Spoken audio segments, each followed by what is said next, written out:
Welcome to Male Revenge.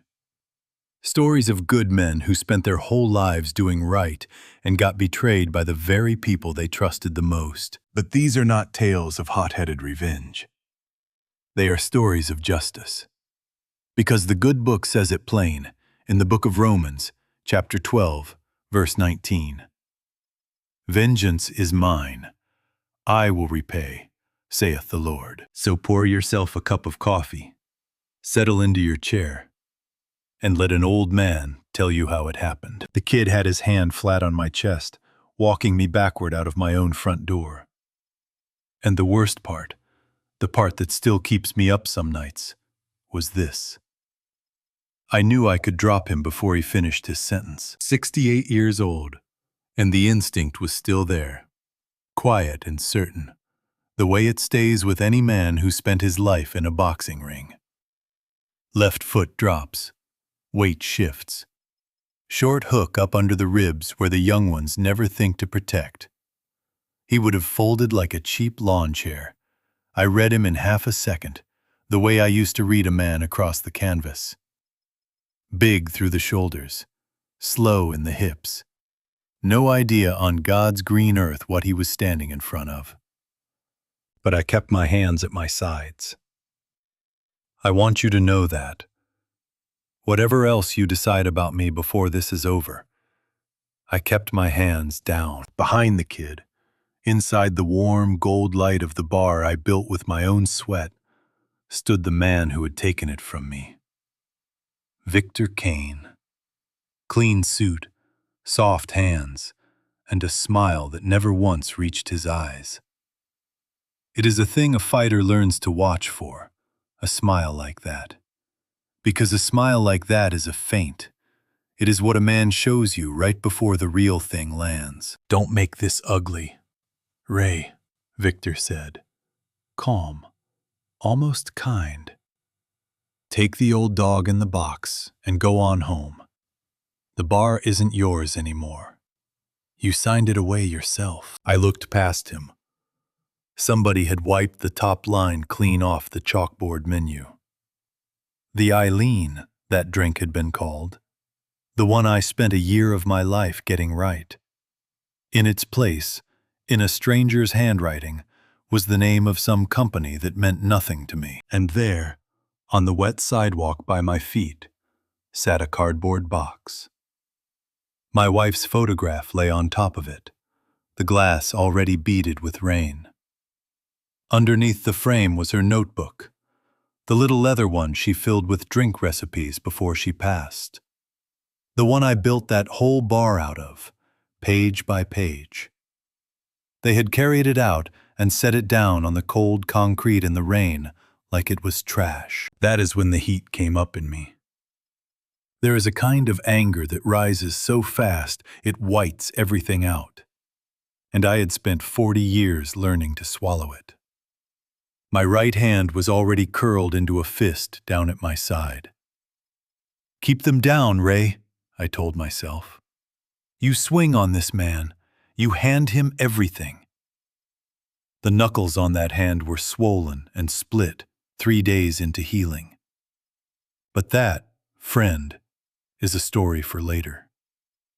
That, as it turned out, was the whole reason I was standing on that curb at all. Come on, boy, I said. Champ pressed himself against my leg, gray muzzle low, and made a sound that was not quite a growl. 10 years that dog had walked beside me. I know, I told him, quiet. I know. I bent down. My knees made the sound they always make in the cold. I picked up the box with one hand. I took his leash in the other. And I turned my back on the brightest, warmest room I ever made in my life. And I walked. I did not look back. The door clicked shut behind me. Not a slam, just the small, final click of a lock whose key I no longer owned. In the end, a woman in a gray suit slid a folder across a table in a downtown office. And when Victor Kane saw what was inside it, the smile finally left his face. But I am getting ahead of the fight. Before we go on, Do me a small favor. If something about an old man standing in the rain has already reached you, drop a comment and tell me where you are watching from.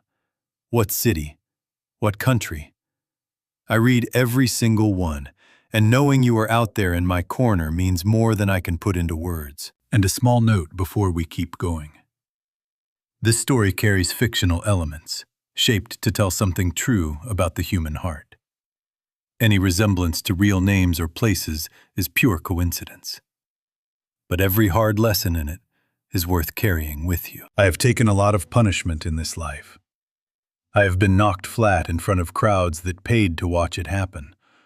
I stood in my own kitchen and listened to the woman I loved cough until she could not breathe, knowing there was not one thing my fists could do about it. I lost a championship I gave the best years of my family to chase, but nothing, in all my 68 years, ever landed quite like that small, quiet click of the lock. Because that bar was not just a business. It was the last promise I ever made to Eileen. The good book says there is a season for everything, a time to build up and a time to tear down. I figured I had done my building. I figured I had earned myself a quiet corner to grow old in. Instead, a man in a clean suit took it all with a pen and a smile. And here is the thing that still sits in my chest like a stone the size of a fist. He did not do it alone. He had help. Help I never, in 1,000 rounds, saw coming from my own blood. The rain came down on me, and on my old dog, and on a wet box that held everything I had left in this world. And I will tell you straight, I did not know how that night was going to end. But the real fight did not start on that curb. It started a long, long time before. With a bell, and a girl, and a dream I very nearly threw away with both hands. So let me take you back. People still ask me if losing that bar hurt. I always tell them the truth. It hurt worse than losing my title shot. And I lost that shot the worst way there is. To understand that, you have to know where I came from. I was not born to anything soft. My father worked with his hands until they cracked and bled every winter. The only door I ever saw swing open out of that life had a boxing ring on the other side. I laced up my first gloves at 12, in a gym that reeked of sweat and liniment and old leather. The first time I caught the heavy bag clean and felt it buckle, something in me went quiet and sure. I had found my one thing. I was a welterweight, a southpaw, which meant trainers either loved me or walked off. Never the biggest man in the building, never the fastest, but I could take a punch. Lord, could I take a punch. And I learned a thing early that matters more than you know yet. A man who can take a punch and keep his head can outlast almost anybody alive. You let the other fellow throw until his arms turn to lead.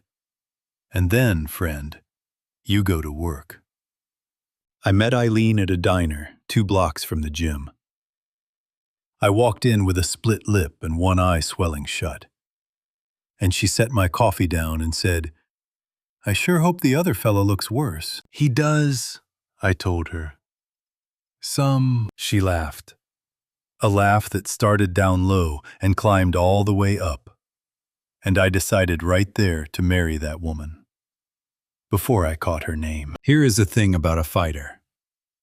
You spend your whole life with your guard up, hands high, chin tucked, watching for the punch you never see coming. Eileen was the one corner of my life where I let my hands down. The only one there ever was. We did not have 2 nickels to rub together. A 1-bedroom walk-up, a second-hand couch, and a future I kept swearing was just one more fight away. She believed me. That was my Eileen, who believed in me longer and harder than I earn. But chasing a championship is a hungry thing. It eats your years whole, your mornings and evenings, and every birthday you swear you will be home for. My boy, Sean, grew up watching me pack a bag and leave. "This is all for you, son," I used to tell him. I am not sure he ever believed it. From where I sit now, I am not sure he was wrong. The shot finally came when I was already too old to be taking it. One title fight, against the champion, a sharp young animal named Hector Marquez. He dropped me in the third round so hard, the whole arena shrank to one white point of light. Every soul in the place counted me out. They counted me out too soon. I got up. I went to the ropes, covered up, and let that young man hit me until the steam left his punches and his legs went soft. And then, in the back half of that fight, I came off the ropes and went to work the way I had waited my whole life to. By the championship rounds, I had him hurt and running scared. When the bell rang, every man in his own corner knew the old fellow had taken it. The judges gave it to Marquez. A split decision. I stood in the middle of that ring with my hand hanging at my side and thought, so that is how it ends. All those years, and they just hand it to him. It was a flat robbery, the kind a man carries to his grave. I never got another shot. I had spent the best years my family would ever have, and had nothing to show for it but a title two strangers handed to another man. I came home ready to turn bitter and stay that way. Eileen would not stand for it. She sat me down at the kitchen table with a little leather notebook she had kept all those lonesome years, opened it, and inside were pages of drinks, recipes, names, combinations she dreamed up while I was off getting my face rearranged. "You still have a good pair of hands on you, Ray Doyle," she said, and she folded hers over them.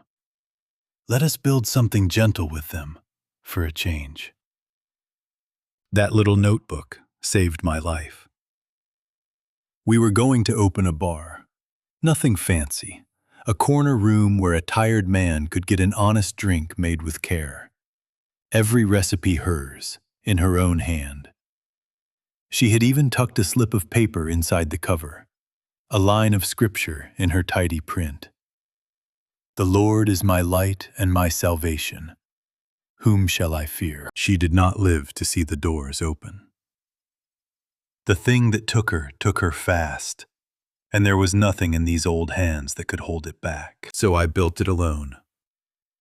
I built the corner straight out of that notebook, page by page, recipe by recipe. I put her name on a drink and her spirit in every glass. It was my apology for the years on the road, and the last promise I ever got to keep her. And understand one more thing about where I came up. A handshake meant something there. A man's word was solid ground you could pour a foundation on. I never learned to be suspicious. I never learned to read the fine print, because in the rooms that raised me, there was none. There was only a man looking you dead in the eye. That was a dangerous way for an old fighter to walk into the world, because I had no way of knowing the gentlest thing I ever made was about to catch the eye of the worst man I would ever meet. A man who would take it all with a pen and a smile, and the help he would get doing it. From my own blood. I stood on that curb with a cardboard box and a soaking wet dog. 68 years old. And for the first time in my whole life, I did not know which way to walk. The rain did not let up. It came down hard and cold and personal. The kind that finds the gap between your collar and your neck and goes for bone. I found a bus shelter half a block down, and I sat. The box went on my knees. Champ climbed up beside me and pressed his whole side against my ribs, shivering. Gray muzzle tucked under my arm. 10 years old. Too old to be out in weather like this. Somewhere back down that street, in the warm light of the room I built, Victor Kane was pouring drinks and counting what he had taken. And I sat out in the dark with a wet dog and a box that held all I had left. That is the kind of thing that keeps an old fighter's blood moving on a cold night. I had maybe $60 in my wallet and a phone with the battery bleeding out. I sat there and tried to think of one person on this earth I could call who would not make me feel like exactly what I was. An old man who got taken. One name came to me. It always does when the floor goes out from under you. Leon Childress. Let me tell you about Leon. We fought twice, back when we were young and made out of rope and bad ideas.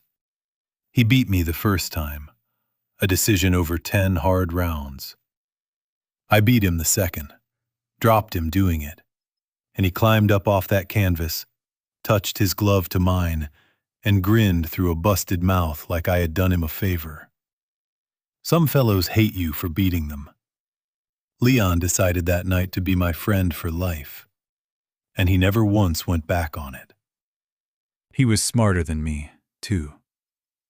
While I chased one more fight, Leon hung up the gloves and opened a gym. Then another. Then a whole chain of them across the state. The man made real money. And not once in 40 years did any of it change how he looked at me.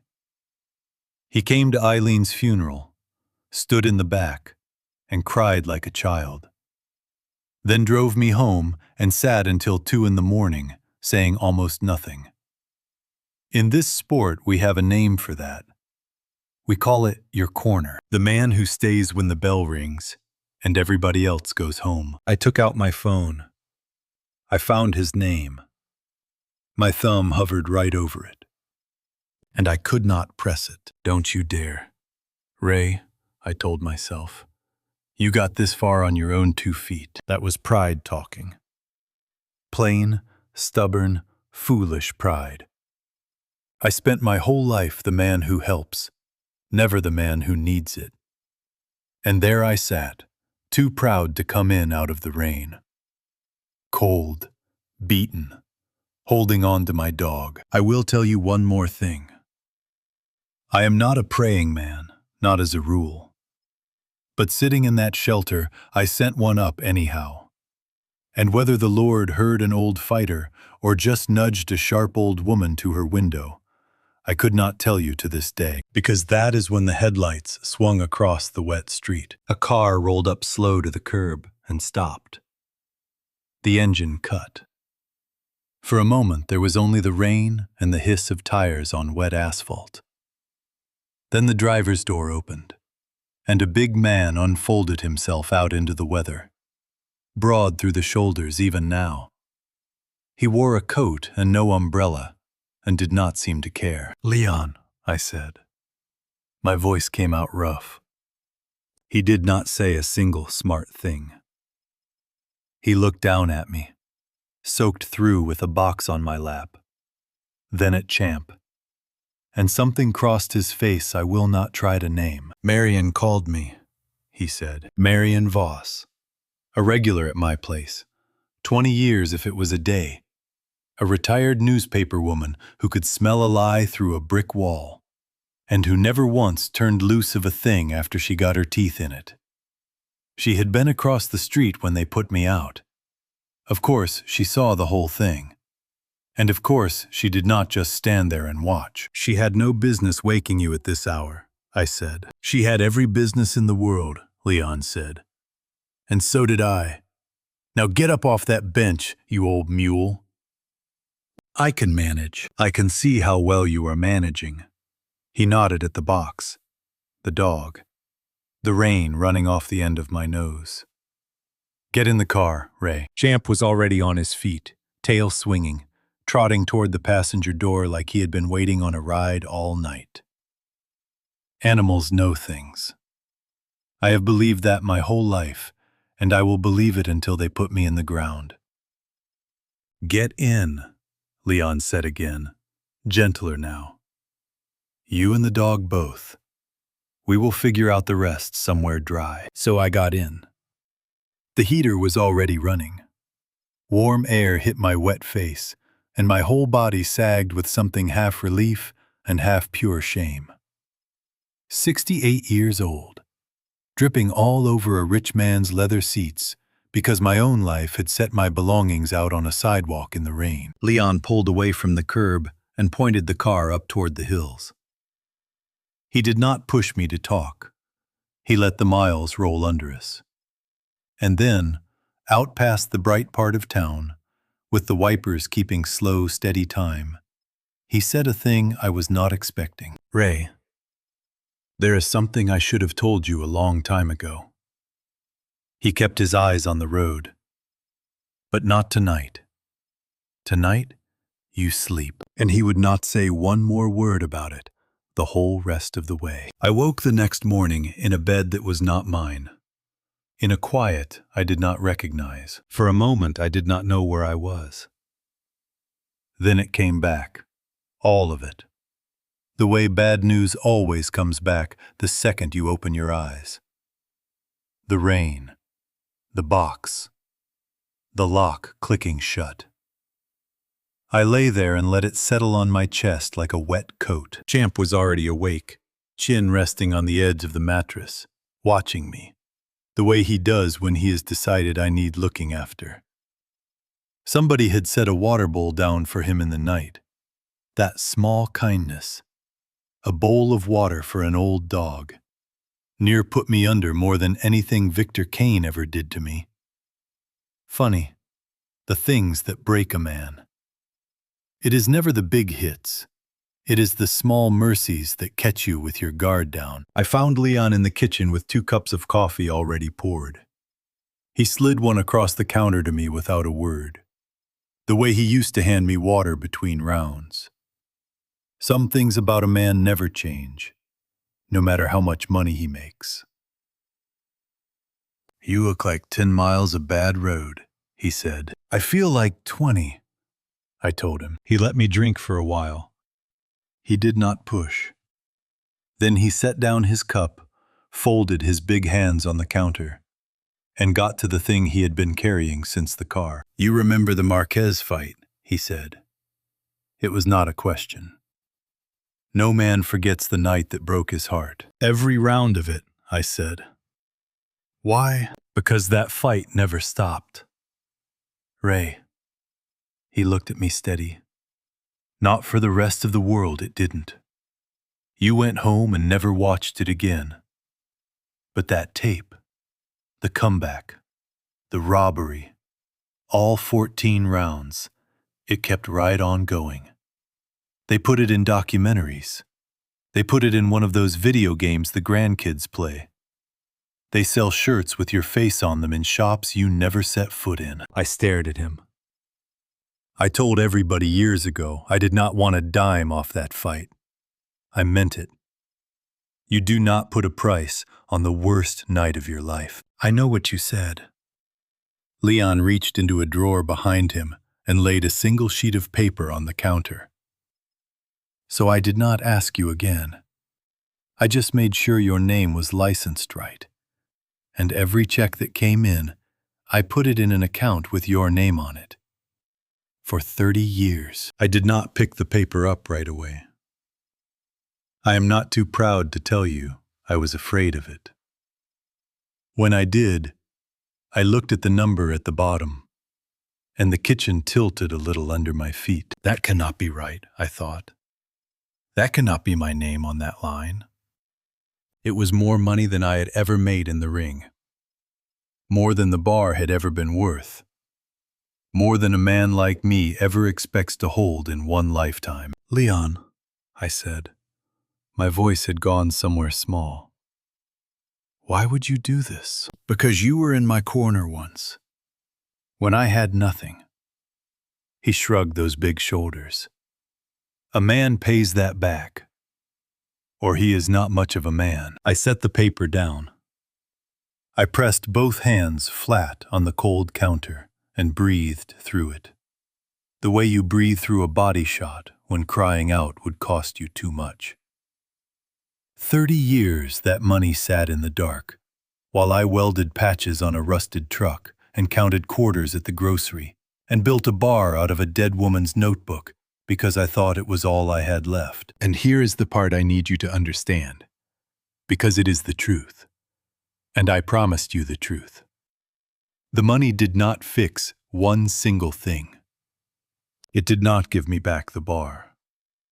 It did not give me back Eileen, or her notebook, or the drink with her name on it. It did not give me back my boy. You cannot buy those things at any price. And a man who thinks he can has never lost the things that matter. It is a lot of money, Ray, Leon said, gentler now.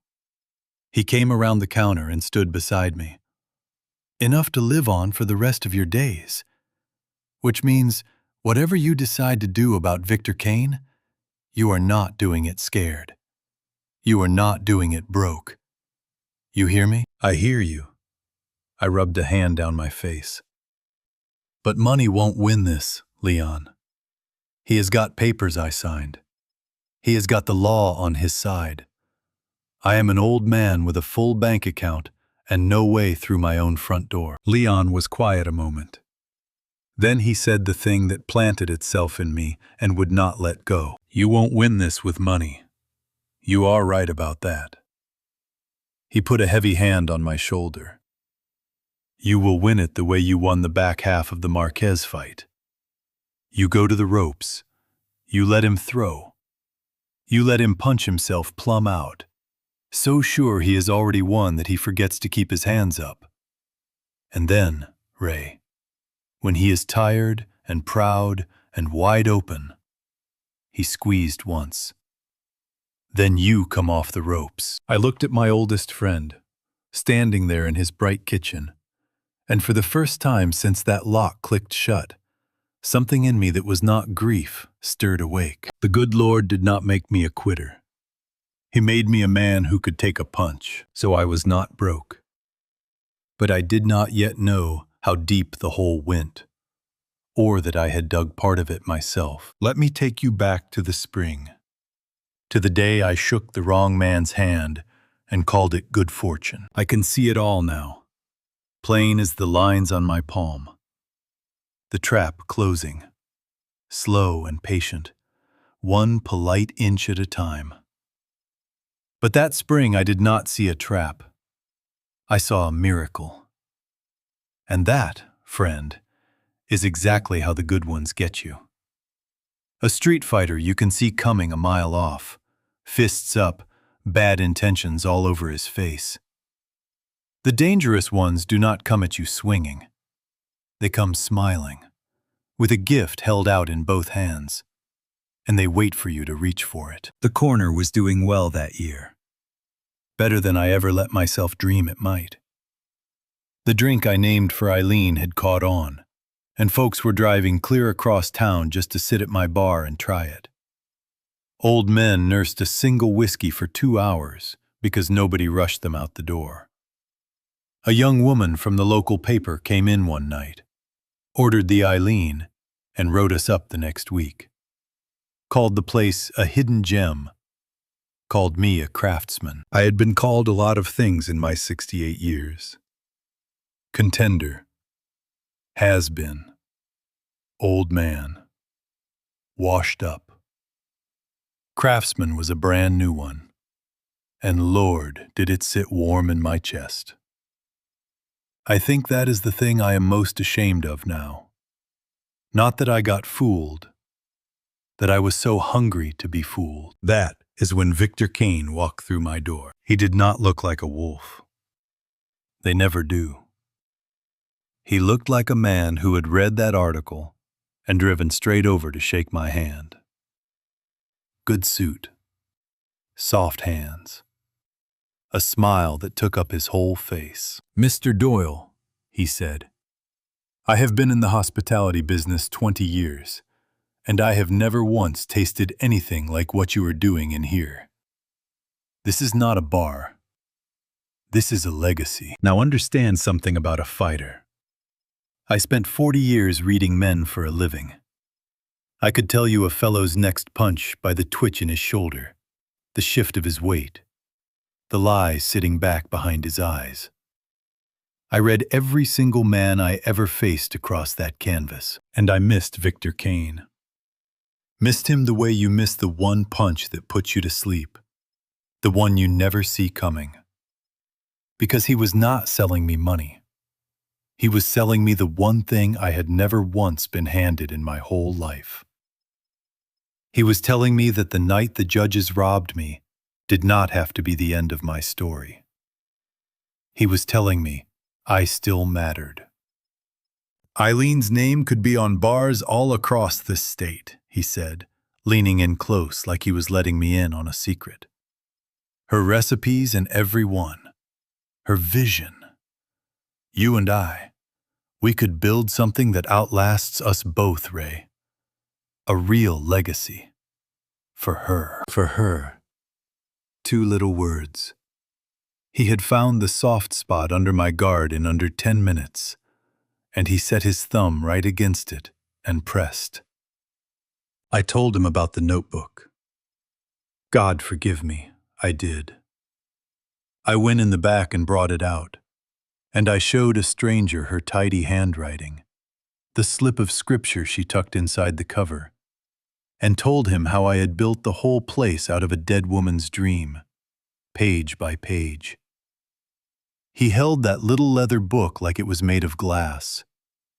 He even let his eyes go shiny at the edges. This, he said softly, deserves to be everywhere. A wiser man would have heard the cash register ringing behind those words. I heard a hymn. Not everybody was fooled.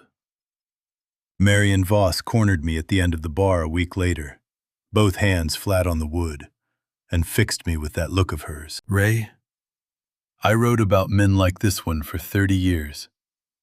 I have seen the wreckage they leave. The charming ones are the dangerous ones. Every time. You let a lawyer read that contract before you sign one single line of it. Promise me. He shook my hand on it. Marion, a handshake is not a contract. It is not worth the spit you sealed it with. Get yourself a lawyer. Even old Walt Ellis tried. My corner man from the fight days, a deacon now, with a bad hip and a softer voice than the one that used to shout at me between rounds. He laid his hand on my arm one Sunday and held it there. Ray, pride goeth before a fall. I have watched that one put better men than us flat on the canvas. Slow down, son. There is no shame in being careful. I patted his hand. They were good people who worried too much, I told myself. They never stood in a ring, I thought. They do not know what it is to finally get your hand raised. That was pride, pure and simple.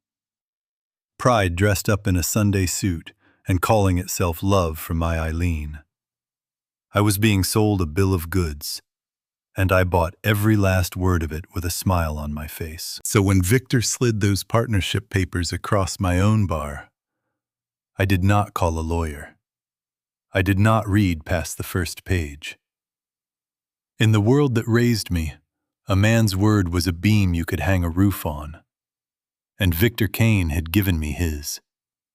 And we had shaken on it like men. I signed the way my father taught me. Once. Firm. Meaning every letter of it. I did not know I was signing away everything Eileen and I had ever built. The morning it started, I walked up to my own front door and could not get in. My key would not turn. I stood there on the sidewalk I had swept 10,000 times, jiggling a key in a lock that used to know me. And through the glass, I watched a young man I had never laid eyes on, wiping down my bar with my rag. I knocked on my own door like a salesman. He let me in, friendly enough, and told me the locks had been changed over the weekend. For security, Mr. Doyle, he said, like he was doing me a favor. Company policy. You will get a new key once the paperwork clears. Company policy. In the bar I poured my whole life into. I have to tell you, Something cold went down my spine right then. A fighter knows when he has been moved off his mark. You spend your whole life learning to hold the center of the ring, to make the other man come to you, to never let him back you into a corner you did not choose. And standing there, holding a key that did not work, I felt myself get walked to the ropes in my own house. And I had let it happen, one polite signature at a time. The young man's name was Brad. He was the new operations manager. There was a woman, too. Sharp glasses and a tablet she never set down. A brand consultant they had flown in from somewhere. They smiled at me the way you smile at an old dog that wanders into the kitchen. Kindly. And a little like they were waiting for me to leave. I went behind my own bar to make an Eileen, the way I had every single day for years. And the bottles were all wrong. The good rye was gone. In its place sat some cheap stuff with a flashy label, the kind that burns going down and leaves you nothing worth remembering. We standardized the well, Brad explained. Cost margins. The recipe is in the new system now. We adjusted it for scale. Adjusted it. They had taken my Eileen, the drink I built drop by drop out of my dead wife's own handwriting, and they had watered it down to save $1 a pour. There was a printed menu now, laminated, with a stock photo of a cocktail that was not even ours.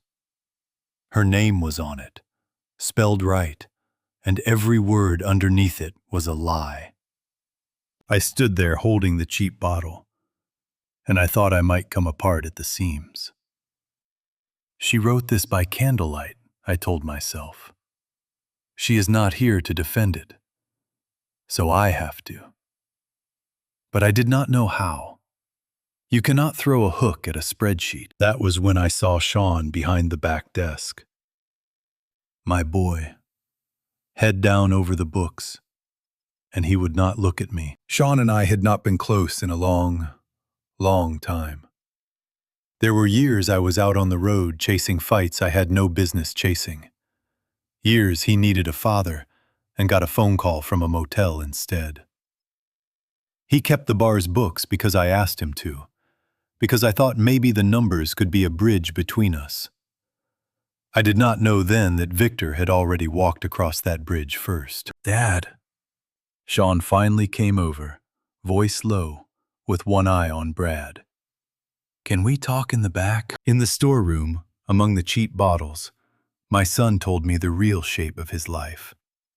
The debts I never knew a thing about, the kind of men he owed them to. How Victor had stepped in, quiet and generous, and made one phone call. And just like that, the men stopped calling. He helped me, Dad, Sean said. When I had nobody, you were off being a legend. And Victor is the one who actually showed up. That landed harder than any punch Hector Marquez ever threw. Son, I said, that man does not help people. He buys them. You are not in his debt anymore. You are in his pocket. You do not get it. Sean's jaw set the exact same way mine does. You never get it. He is trying to make this place worth something real. We should be working with him, not fighting him to the mat over a drink recipe. A drink recipe. He called his own mother's life a drink recipe, and he did not even hear himself say it. Only Tess saw it plain. My apprentice, 26 years old and more loyal than most people twice her age. She caught me by the elbow as I was heading for the door, her eyes wet and furious. Ray, they are throwing out her recipes, she whispered. I pulled the real ones out of the trash and hid them in my car. Whatever is happening here, it is not right. That Brad answers his phone saying, yes, Mr. Kane, 20 times a day. They are not partners, Ray. They are taking it piece by piece. I patted her hand and told her not to worry. The same useless words I had handed Marion and Walt. Pride. Always the pride. Standing guard over the one door I should have left wide open. I should have gone home. Instead, I stood a moment in the hallway by the office, and through the cracked door I heard Victor's voice, smooth and low, and my son's voice answering it. And once the old man signs over the rest, Victor was saying, the name comes off the building entirely. He will not give us any trouble. He is tired. Look at him. And Sean did not argue. My boy did not say one word in my defense. He just said, quiet. Give him a little more time. I stood in the dark of that hallway, in the bones of the bar I built.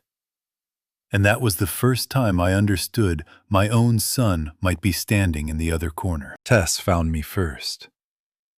That is the part I will always be grateful for, and the part I will never forgive myself for. She came to my apartment on a Tuesday night with a folder pressed to her chest and spread it all out on my kitchen table. The real contract, not the first page Victor let me read, all of it. I do not understand legal language. But Tess had spent 3 nights with a borrowed law dictionary, and she walked me through it line by line. By the time she finished, I understood I had not signed a partnership at all. I had signed my whole life over to a stranger. The fine print gave Victor the name, the recipes, the lease, every brick and bottle. The second the place crossed a debt line he controlled. There was a clause about my conduct. There was a clause that let him remove me. He had not built a partnership. He had built a trap door, written my name on the lever, and let me pull it my own self with a smile on my face. There is more, Ray. Tess slid over a second stack, photocopies Marion had dug up. He has done this before. 3 other places. An old diner, a bookshop, a little music store run by a man almost exactly your age. Same smile, same contract, same ending.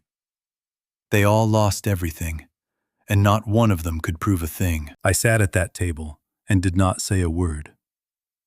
I have taken hard shots, been knocked flat and got up with blood in my mouth. But I never felt as low as I did reading my own name on that lever. The next morning, I went to the bar. I should have called the lawyer Marion kept telling me to call. I should have done it cold and smart and on paper, the way you beat a younger man, by making him chase you until he is tired. But 40 years in the ring teaches your body one lesson it never forgets. When you are hurt and cornered, you go forward. You always go forward. So I went forward, right through my own front door, straight up to Victor Kane. He sat at the best table in my bar like he owned it, because by then, he very nearly did. He did not even stand up. Ray, he said, pleasant as a Sunday. You look upset. You stole my wife's name. My voice was shaking, and I did not care. You stole the place I built for her. And you used my own boy to do it. The mask came off then. I watched it happen, the warmth draining out of his face like water out of a cracked glass. And underneath was a man I finally recognized. I had seen that flat, hungry look across a ring 100 times. A man who has already decided to hurt you and is only working out how. You signed, old man, he said, quiet so the room could not hear. Every page. I even handed you the pen. Whatever happens now, you did it to yourself. So go home before you embarrass what little is left of you. I felt the old fire come up. 40 years of it. But I kept my hands at my sides, because Walt's voice was somewhere in the back of my skull. The prudent man looks well to his going, and I knew that this man wanted me to swing. Hold, I told myself. Whatever he does next, you hold your hands. And Victor saw me hold. So he gave a small nod to the big fellow by the bar. It happened fast, the way bad things do. The man walked to where Champ lay at my feet, my old dog, gray in the muzzle, who never hurt a soul in all his days. And he drove his boot into him. Champ yelped, a sound I had never heard him make, and scrambled away with his back legs not working right. Just an old mutt, Victor said, watching my face. Like his owner. Past his time. Eileen would be ashamed to see what you have let yourself become. He said her name. He kicked my dog. And then he put her name in his mouth. There is a place a man goes where the thinking stops. Every fighter knows it. I had spent a whole career learning to live there and find my way back. And in that half a second, with my dog crying on the floor and that good woman's name filthy on his tongue, I stopped thinking entirely. I threw one punch. One. A short right hand.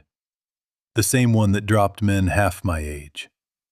And it caught the big fellow square on the jaw and put him down on the floor of my own bar. My knuckles split against his teeth. The same knuckles, friend, you saw bruised and bloody in the rain at the very start of this story. Now you know how they came to be that way. And the phone was already up. It had been up the whole time, held by the woman with the glasses, pointed and patient. It did not film the boot going into my dog. It did not film Eileen's name in his mouth. It filmed one thing only. An old man throwing a punch. A violent ex-boxer assaulting an unarmed employee.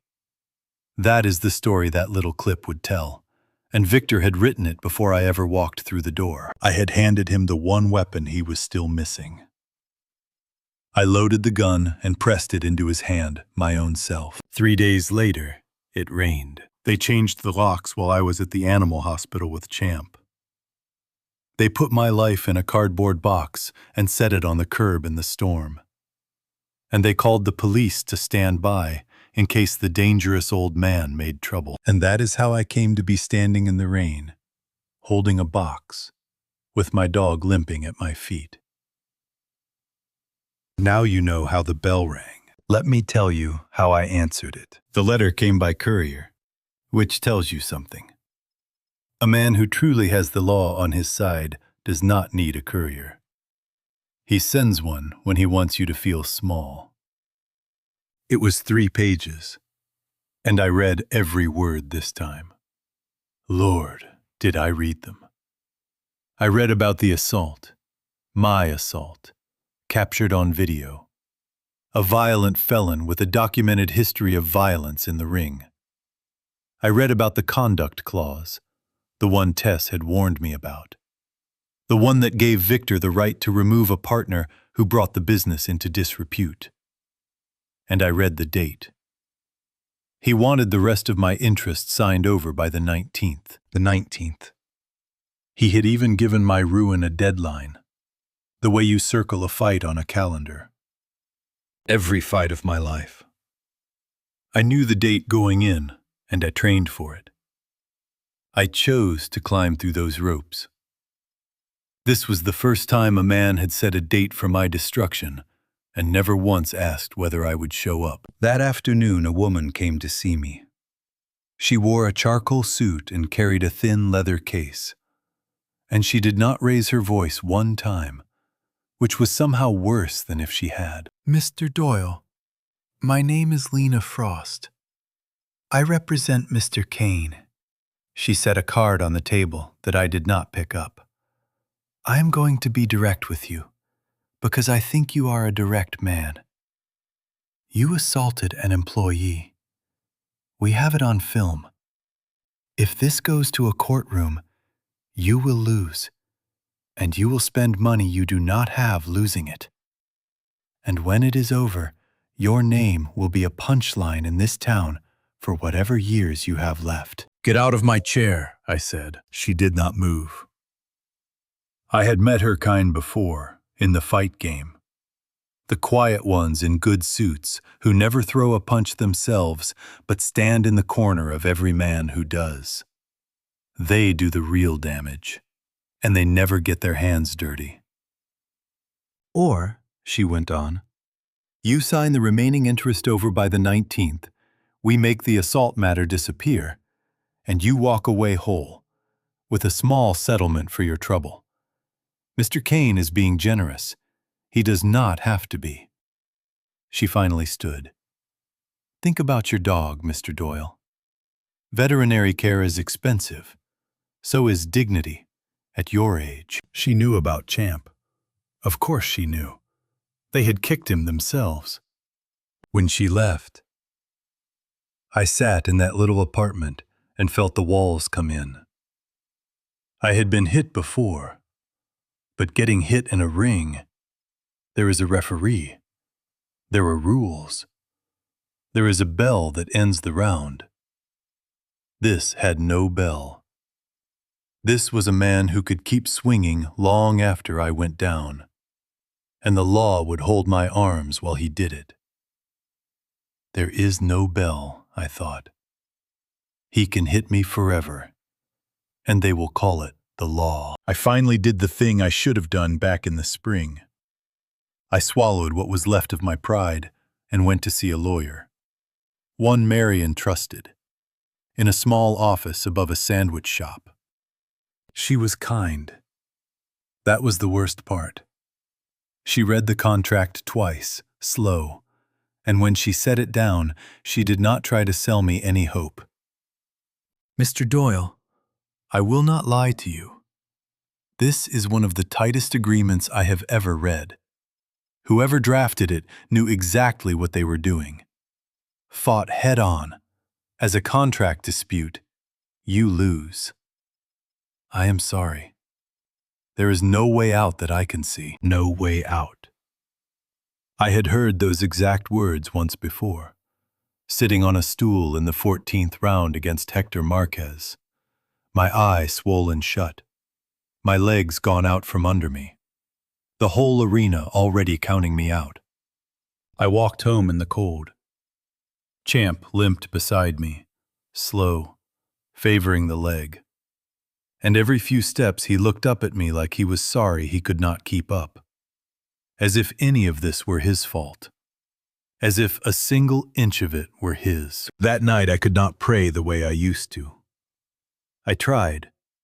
I got down by the bed the way Eileen taught me, and all that came up was a black, ugly thing. I wanted to hurt Victor Kane. Not beat him. Hurt him. I am not a violent man by nature, whatever that clip says. But that night I understood how a good man could turn into one. The thought of it felt warm in my chest, and that frightened me worse than Victor ever had. It was Walt who set me straight. The next morning, on the telephone, in that slow voice of his. Ray, I can hear it in you. I have heard it in fighters before. You are not trying to win anymore. You are trying to destroy. The book says vengeance is not ours to take. That belongs to the Lord. Ours is justice. They look the same in the dark, son, but they do not end up in the same place. I did not have an answer for him. I was too tired and too angry to know the difference yet. But I lay awake that whole night turning it over. The lawyer was right. There was no way out. Not as a contract fight. Not the way I kept trying to charge straight at him with my head down. And somewhere in the small hours, Leon's words came back to me. About the Marquez fight. About the ropes. About letting a man punch himself plumb out. For the first time in days, I was not thinking about how to hit him. I was thinking about where to stand. The lawyer told me there was no way out. She was right. There wasn't. Not the way I had been looking for one. A man does not feel a town turn against him all at once. It happens the way the cold comes in the fall. One morning, you just notice you can see your breath. The clip was everywhere by the end of that week. Somebody posted it, and somebody else shared it, and the little machine that lives in everybody's pocket did the rest. 10 seconds. An old man in a bar throwing a vicious right hand at a fellow half his age. No sound of a dog crying. No charcoal suit. No dead woman's name dragged through the mud. Just the punch. Over and over. With words underneath it. Violent. Unstable. Dangerous. I learned what they were saying the way you learn most hard things. By accident. I went into the hardware store I had shopped at for 30 years. And Pete behind the counter, who I had known since his daddy ran the place, would not quite meet my eye. He rang me up polite enough, but when I put out my hand to shake his, the way we always did, he was already turning to the register. Just turning away. A small thing. It near took my legs out from under me. A boy I did not know pointed at me outside the pharmacy and said something to his mother. And she pulled him along quick, the way you pull a child away from a stray dog you were not sure about. That one I carried home with me. I had been a lot of things in this town. Contender, bar owner, Eileen's husband. I had never once been the thing a mother pulls her child away from. The hardest was the church. I went that Sunday because Eileen would have wanted me to. And I sat in our pew, the one we had sat in for 40 years. And I felt the whispers behind me like a draft on the back of my neck. Good people. People I had helped move furniture. People I had stood beside at gravesides. And now they looked at me sideways and wondered if the old man in the corner was the kind of man who hits people. They believe it, I thought. The clip walked in here and sat down right where my good name used to be. I will not lie to you. I almost got up and walked out, but Walt Ellis came down the aisle on his bad hip and sat himself right down next to me, in plain view of every soul in that room. And he did not say one word about the clip. He just opened his old Bible to a place he had marked, set it on the pew between us, and tapped it once with a thick finger. Rest in the Lord, it said, and wait patiently for him. That is the whole fight. Ray, he whispered. Right there. The waiting is the fight. Any fool can swing. It takes a real man to stand still and let God do his work. And I understood then what Leon had been trying to tell me all along. Going to the ropes is not quitting. It is the hardest thing a fighter ever does. It is taking the punches you could throw right back and holding them. Because you are waiting on the one that counts. So I waited. God help me, I waited. I let them whisper. I let the clip play. I did not write one single word to defend myself, though every hour of it burned like a low fire. There were nights I wanted to drive to that bar and put my fist through the window with his name on it. I did not. I sat on my hands and prayed the ugly out of me, one slow day at a time. And while I stood in that corner taking it, my people went to work. Marion Voss had not written a serious story in 15 years. But you do not lose that the way you lose a fight. She told me later she felt 25 again. She found the man who lost the old diner. She found the widow who lost the bookshop, who had signed Victor's papers 3 months after burying her husband, when she was too deep in grief to read fine print. She drove 2 hours to a kitchen table with the fellow who lost the music store, a man with a daughter in college and nothing left to send her. Every story was a little different, and every story was exactly the same. Leon paid for all of it without me ever asking. The gas, the copies. A quiet fellow who knew how to find things that did not want to be found. You stood in my corner once, was all he would say when I tried to argue. Sit down, Ray, and let me stand in yours. I did not feel strong those weeks. I felt old and alone and ashamed to walk down my own street. But I was not alone, and that is the thing about going to the ropes. It looks for all the world like you are losing, right up until it doesn't. Then, on a Thursday night, my phone rang. It was Marion, and her voice was doing something I had never once heard it do. It was shaking. "Ray," she said. "The kid, the young one who filmed it for them. Not the woman, the kid. He kept the whole thing. He never deleted the part they cut out." She pulled in a breath. "And Ray, he is scared enough of Victor Kane to talk." I sat down slow on the edge of my bed, and for the first time since the rain, I felt solid floor under my feet. Somewhere out there, sitting on a frightened young man's telephone, was the truth they had cut away with the swipe of a thumb. The whole of it. The boot going into my dog. Her name in his mouth. Everything they did not want a single soul to see. The bell, it turned out, had not finished ringing after all. Estelle Park did not look like a savior.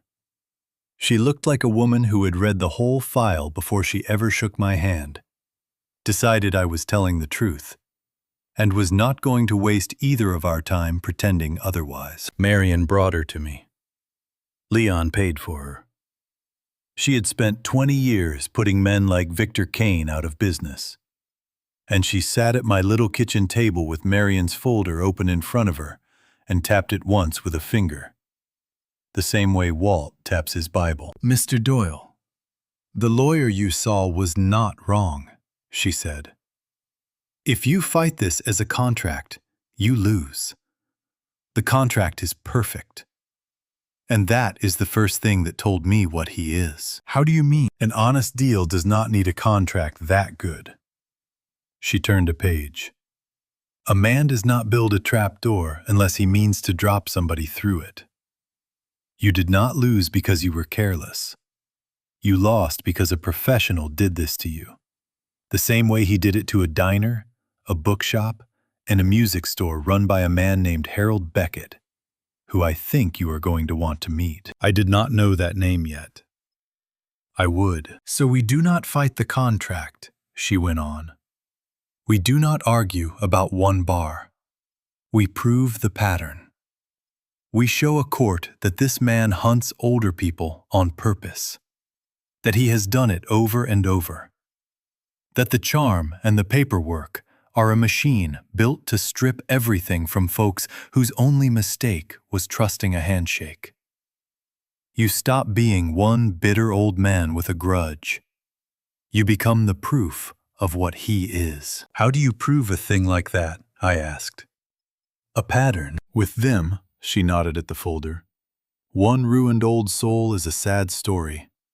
5 is a business model. A jury will forgive a sad story. They do not forgive a business model." For the first time in a long while, something inside me straightened up. But then she set her pen down, looked at me square, and her voice changed. "Before you say yes, you need to understand what you are choosing, because there are 2 roads here, and they do not lead to the same place." She held up a hand. "Road 1. We go to Kane quiet. We threaten to expose the pattern, and a man like him will likely pay to make us disappear. You get your money, maybe even your name back. It is faster. It is safer. It is over by Christmas." "And Road 2? "Road 2. We take him to court in the open. We drag every one of these stories into the light, and we try to finish him for good. So he never does this to another widow as long as he draws breath." She did not soften one word of it. "And Road 2, he comes at you with everything he has. He buries you in motions you cannot pay for. He makes that clip play on every screen in this state. He uses your dog, your dead wife, your own son. He tries to break you long before you ever see a courtroom. Road 2 could cost you 2 years of a life you do not have many left of. And it might still lose. The kitchen went very quiet. Champ shifted on the floor by my chair. You could just take the money, I told myself. You could be done with all of it by Christmas. And Lord, it was tempting. But then I thought about Walt on the telephone. Vengeance is the Lord's. Yours is justice. They look the same in the dark. I had not understood him that night. Sitting at that table, I finally did. Because Road 1 was just me, getting mine, and leaving the next old fool to walk into the same smiling trap that took everything from me. And Road 2, I will be honest, Road 2 was not vengeance either, though God knows I still had a belly full of that. Road 2 was not about breaking Victor Kane. It was about the widow who signed his papers with the grave dirt still fresh. It was about Harold Beckett, whoever he was. It was about the next one, and the one after, who would never see it coming, because nobody ever stood up and made it stop. I had spent enough nights wanting to hurt that man. I was bone tired of how it felt. It sat in me like swallowed rust. My Eileen had no use for a man who only watched his own porch, I said. She used to tell me, anybody will guard what is theirs. You find out what a person is made of when you ask them to guard a stranger's. I laid my hand flat on that folder. I do not want his money. I want him stopped. Road 2. Estelle Park looked at me a long moment. Then, for the first time since she sat down, she smiled. Just a little. The way one fighter nods to another across the ring before the opening bell. All right, she said, and started gathering the file. Then I'm going to be honest about what you just signed up for, because I will not have you tell me later that I sugared it. She stopped at the door and turned back around. If we do this, he will come at you with everything he owns. He will try to break you long before any judge hears a single word. The question is not whether we can win, Mr. Doyle. I believe we can. The question is whether you can take the punishment long enough to get there. And I will tell you, friend, of all the things that woman might have said, she landed square on the one thing I had an answer for. Counselor, I said. Taking a punch is the one thing I was always good at. Harold Beckett lived 2 hours north, in a rented room above a laundromat. And the moment he opened the door, I saw myself in him so clear, it stopped my breath. He had been a big man once. You could tell by the way his clothes hung on him now, like they had been bought for somebody heavier and happier. Marion had told me his story on the drive up, but hearing it from her was nothing like seeing it on his face. This was a man the world had finished with, and who had quietly agreed with the verdict. You are the boxer, he said, not unkindly. Marion said you would come. You should not have bothered. There is nothing here but a cautionary tale and bad coffee. He let us in anyway, and made us coffee in a chipped pot. And slowly, the way you coax a frightened animal in off a ledge, Marion got him talking. There was a single photograph on the wall, a young woman in a graduation gown, and a small child's piano in the corner that did not fit the room at all, that he had plainly never been able to make himself sell. Harold had owned a music store for 31 years, sold pianos and sheet music and band instruments to half the children in the county. And then one spring, a man in a good suit walked in and told him his little store was a legacy. I felt the floor tilt under me. It was my story. It was my story, word for word. The flattery, the partnership, the contract Harold signed without a lawyer because the man had shaken his hand. The slow takeover, the strangers behind his own counter. The morning he understood it was already gone. And then, when Harold made noise, the smear. They said he was confused. They said he was a bitter old man who could not keep up with the times. By the time it was finished, he had lost the store his own father started, and he could not make the payments on his daughter's last year of school. And she had to leave and come home. Harold told me that was the part he could not forgive himself for. "She does not blame me," he said, staring down into his cup. "That is the worst of it. She does not blame me at all. This is the man I become if I sign," I thought. This is road 1, 10 years on. "Why did you stop fighting?" I asked him. He laughed, and it was an awful sound. "Fight with what I had, no money. The clip they made of me, the angry old fool, that played for everybody too. Lawyers wanted money up front I could not put my hands on. And nobody, Mr. Doyle, nobody believed me. They believed the suit.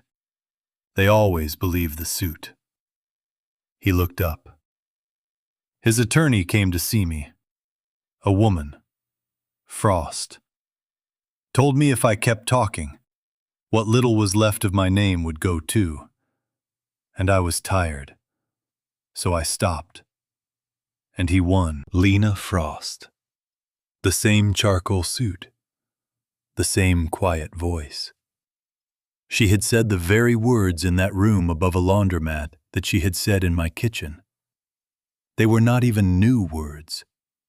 He ran the same play on every one of us, because it worked every single time. That is when something hardened in me. And it was not anger this time. It was purpose. "Harold, I am not here to tell you that you were weak. You were not.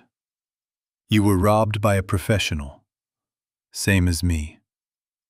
But I am going to tell you a thing my lawyer told me, and I need you to hear it."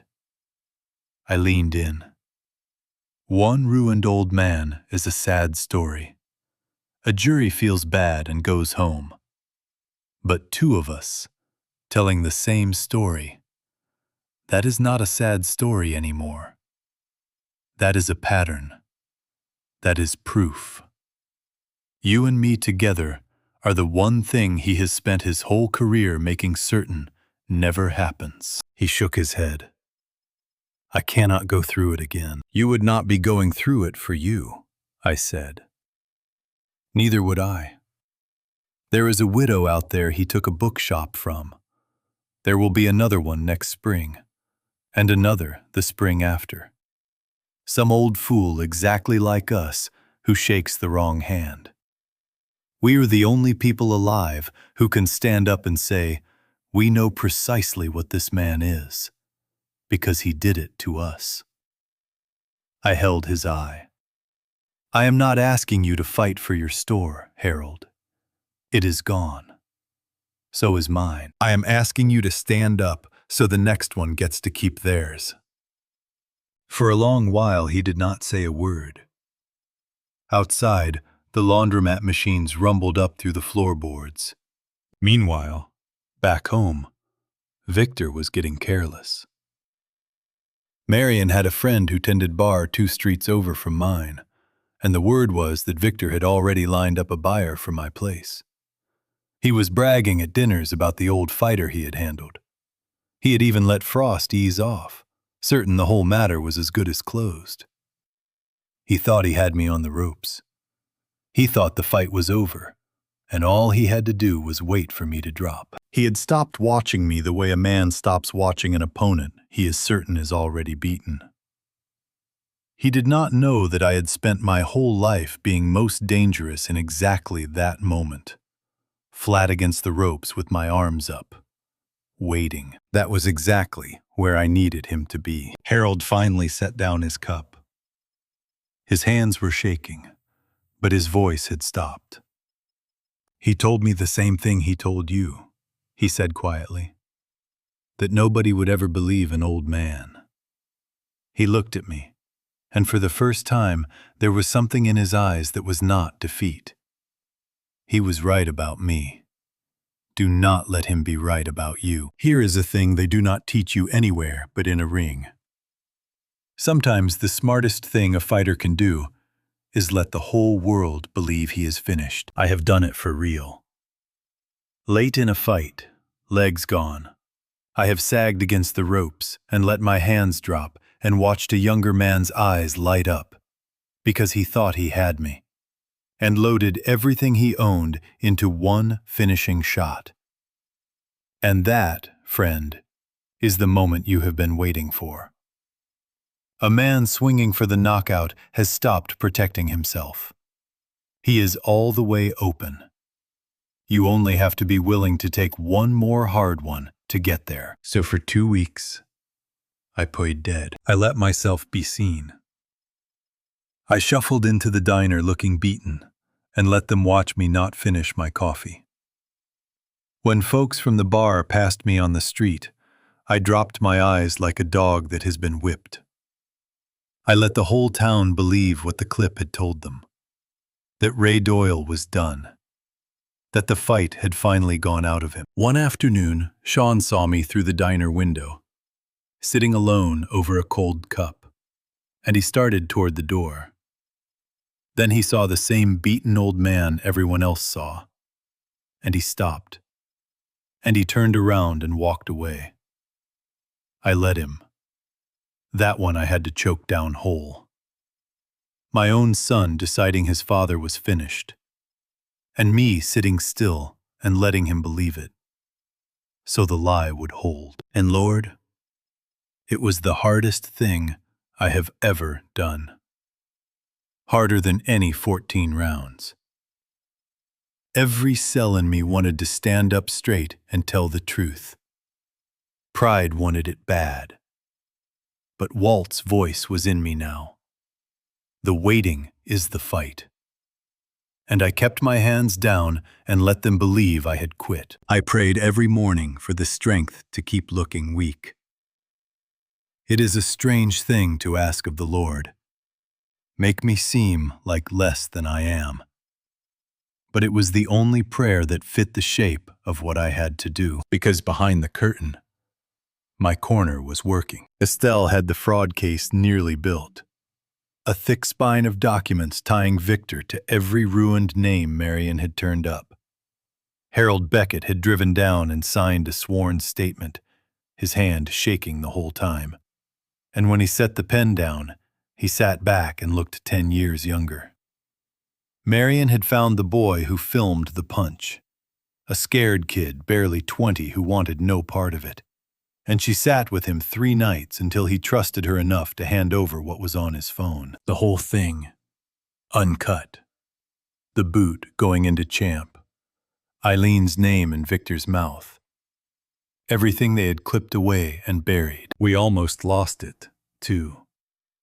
Twice the boy nearly ran. The second time he called Marion near midnight, saying Frost had sent somebody around to remind him how fragile a young man's future can be, and he was going to delete all of it and disappear. It was Harold who saved it. Harold drove 4 hours through the dark to sit with that boy and tell him exactly what running had cost him. The store, his girl's education, 20 years of not being able to look in a mirror. The boy kept the file. And right on schedule, 3 days before the 19th, Lena Frost came to collect. She sat at my kitchen table again, slid the papers across, and uncapped a pen like it was a mercy. "Mr. Doyle, it is time.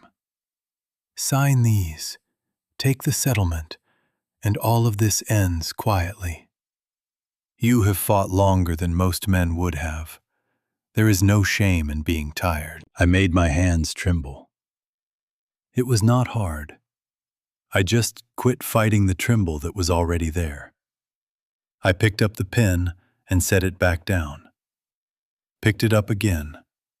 "I need a few more days," I said, and I made my voice small and old. "My boy. I want to talk to my boy first." And here is where her own confidence betrayed her. The way it betrays every man who is certain he has already won. She sighed, impatient, and let something slip. "You have until the 19th, and not 1 hour past it. Mr. Kane has obligations of his own. There is a buyer. The papers are already drawn. So you will sign by the 19th. Because by the 20th, this is no longer Mr. Kane's to offer you mercy on." A buyer. Papers already drawn. I kept my face down so she would not see what those words did to me. Because I had just learned the most important thing in the whole fight. Victor Kane had counted his money before the bell. He had promised my bar to somebody else before he ever owned it free and clear. He was not standing safe in the center of the ring. He was leaning the whole of his weight onto a punch that had not landed yet. There it is, I thought. There is the opening. He was wide open. "All right," I told her. "Beaten. A few days. I will sign by the 19th. She capped her pen, satisfied, and left me sitting there looking like a broken man.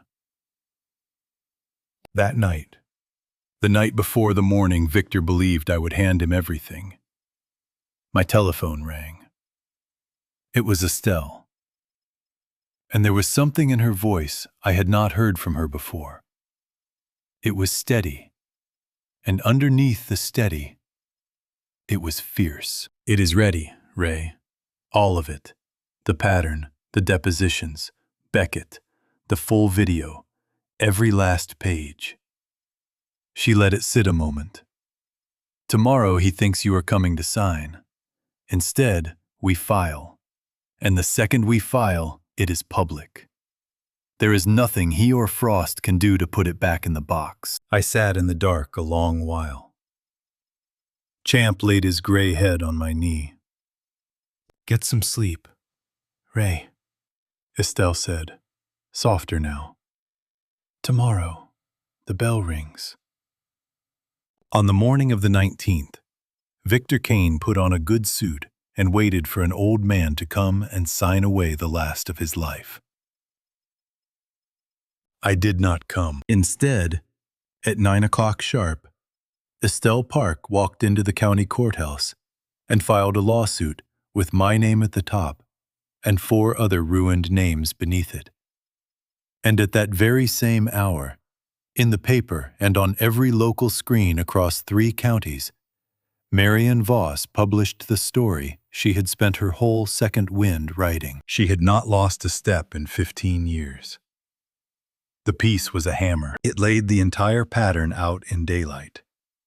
The charming man in the good suit, the flattery, the handshake, the contract built like a trap door. It named the diner and the bookshop and the music store. It told about Harold Beckett and the daughter who had to come home from school. It told about a widow who signed with grief still wet on her hands. And it told the town there was video. The whole video. Not the 10 seconds everybody saw, but the part cut away on purpose. The same little machine that had carried the lie through everybody's pocket now carried the truth. And the truth, it turns out, travels just as fast. I will not pretend I did not feel something fierce and good watching it happen. After all those weeks of dropping my eyes in the street, I sat in my apartment and watched a whole town turn back around. It is a strange thing to watch. The same faces that had found somewhere else to look now could not look anywhere else. Strangers stopped me on the sidewalk to shake my hand, careful, like I might break, like they were handing back something they had taken without quite meaning to. Pete from the hardware store called me before noon. He was never a man of many words. "Ray," he said, "I should have shook your hand. I am ashamed I did not. You come by. Your money is no good in my store anymore. Whatever you need." And he hung up before I could answer. The way a proud man does when he is near breaking. It was like that all day. The diner saved my stool again. A woman from church who had looked straight through me 3 Sundays running brought a casserole and stood crying on my step, asking me to forgive her. I told her there was nothing to forgive. We had all believed our own eyes. That is the thing the man counted on. Walt came by that evening, easing himself down into my one good chair. And he did not gloat either. He only nodded. Slow. "You see it now," he said. "You did not have to swing. Vengeance belongs to the Lord. You waited, and you let the truth do the hitting for you. That is the whole difference I was trying to show you, son. Right there." And across town, for the first time since any of this began, Victor Kane did not know what to do. He was a man who had always owned the story. He shaped what people saw the way I once shaped a fight, controlling distance and angle. But you cannot put out a fire that is already burning in every house at once.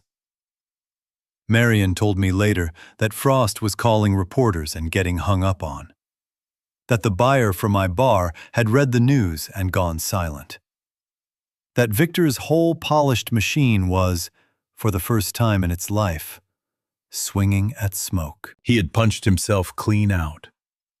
And now he was wide open, and he knew it. I let myself picture it once.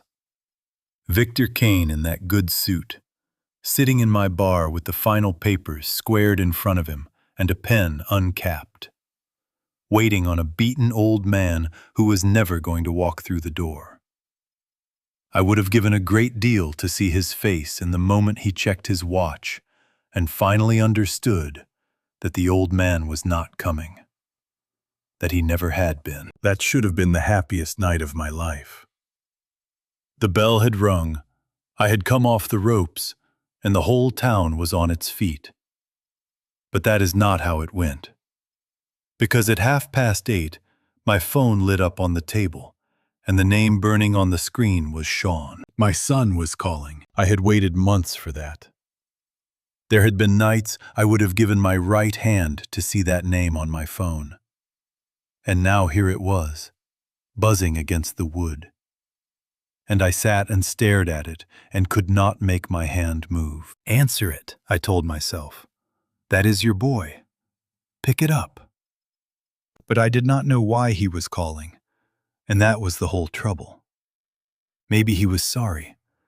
Maybe he was only scared. Because the lawsuit had teeth and his name was tangled up somewhere in it. Maybe Victor had already turned on him and he had nowhere left to run. I could not tell. And I was too raw to risk being wrong. A man can forgive his son. I knew that I would, in time. But forgiving is not the same as trusting, and I did not have the second one in me yet. There is a particular kind of tired that comes from a child you love letting you down clear to the foundations. It is not anger. Anger would have been the easy thing. It is grief, the slow kind, for the boy he was when he was small and fit under my arm, and for the man I had hoped he would become. So I let it ring. I sat in my chair with my old dog at my feet and let my own boy ring through to nothing, and every buzz of it laid another stone on my chest. I had waited months for my son to call. Now he was calling, and I let it ring. Some prices you do not understand until long after you have already paid them. A man like Victor Kane is only ever as strong as the story people believe about him. Take the story away, and you find out there was never much holding the rest of it up. It came down faster than even Estelle thought it would. The morning Marion's piece ran, Victor had a business. By the end of that week, he had a pile of paper falling in on itself. The thing about a man who hunts the same way every single time is that his victims are all out there, scattered, each one believing he was the only fool it ever happened to. Marion's story told them different. It told them they were not alone, and not crazy, and not weak. And one by one, they began to come out of the woodwork. A man called the courthouse from 2 states away about a hardware store he had lost, the very same way. A retired school teacher came forward about a bakery. By the end of the month, Estelle was not holding 5 names.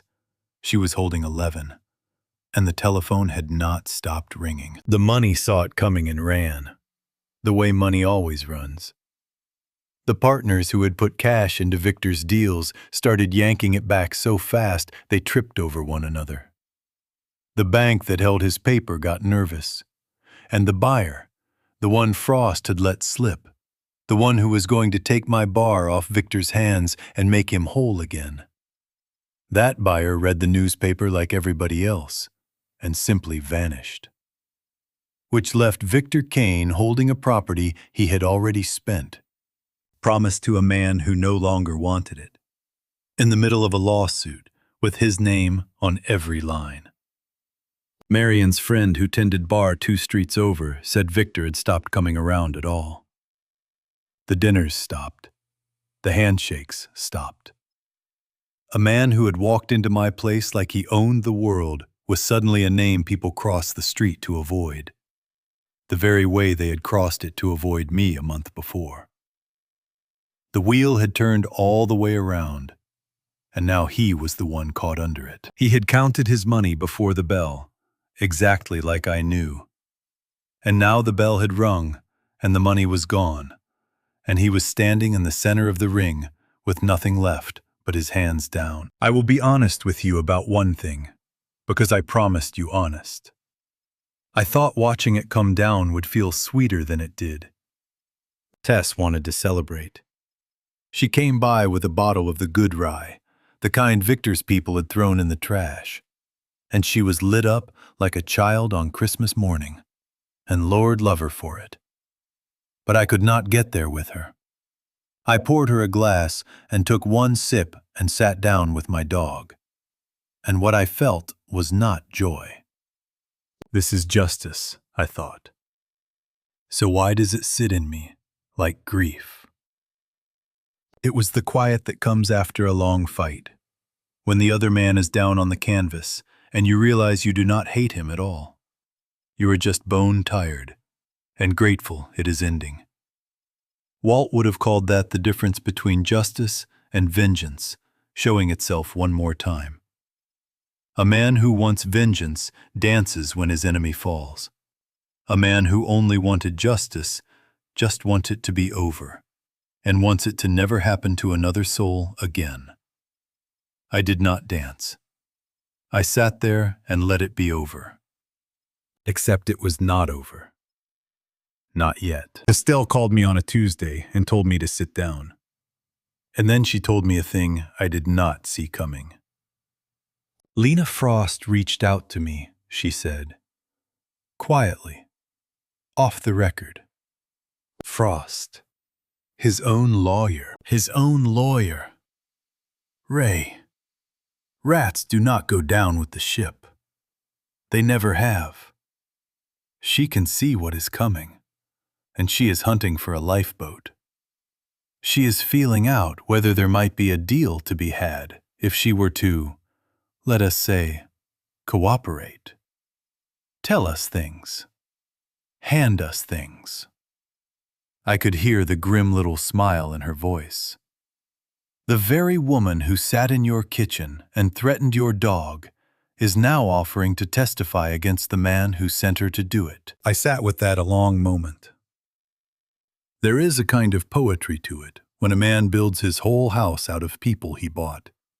And then the bought people start running the very second the roof catches fire. So we won, I said. Or near enough to it, and Estelle's voice changed. The triumph drained out of it, and something careful came in to take its place. Listen to me close, Ray. We are winning, and that is exactly what worries me.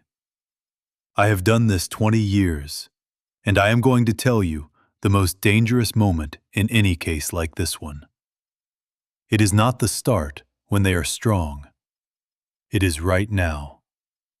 Right when they understand they have already lost. She paused.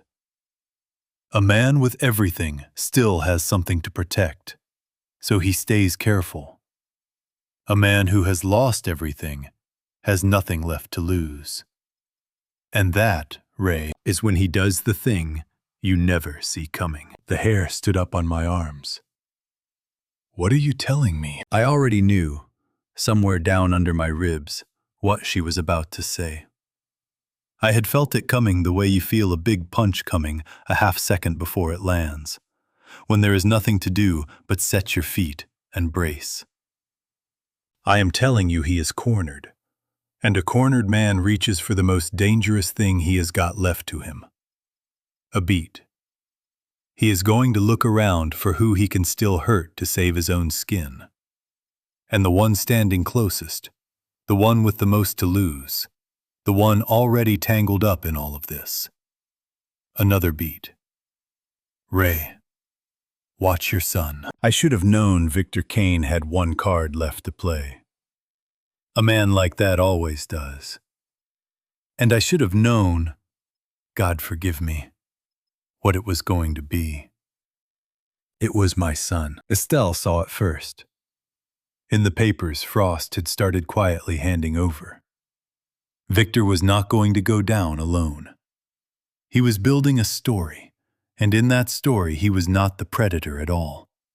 He was a respectable investor who had been deceived, the same as everybody else, by a desperate inside man who cooked the books and ran the whole scheme. And that inside man, that mastermind, that fall guy with the gambling debts and his hands all over the accounts, that was Sean. It was perfect. The way everything that man built was perfect. Sean had kept the books. Sean had owed money.